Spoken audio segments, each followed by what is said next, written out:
Kuburan IKD Sepi di Desa Adat Linggawane, Desa Kertomanele, Kecamatan Abang Karangasem, Selasa 5 Oktober akhirnya dibongkar untuk keperluan otopsi.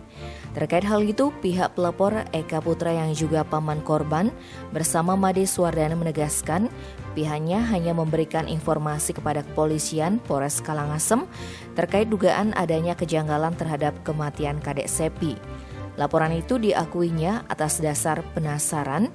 Pengakuan itu juga sempat diutarakan Suwardana yang tak lain ayah Eka Putra saat diwawancara Bali Express Senin 4 Oktober yang ingin tahu penyebab pasti korban meninggal. Sementara itu Nyoman Suparni dari kelompok peduli perempuan dan anak Karangasem berharap hasil otopsi dapat membuka jalan terang atas penyebab kematian Kadek Sepi sehingga ada kepastian.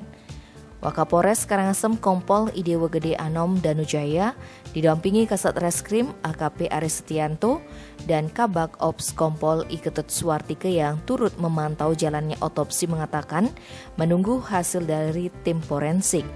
Sedangkan tim forensik yang dipimpin ahli forensik Dr. Dudut Rustiadi menyebut dalam waktu dekat seluruh hasil analisis akan disampaikan secara lengkap ke Polres Karangasem.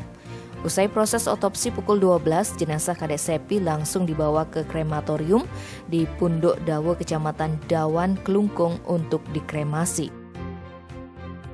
Tim Bali Express melaporkan.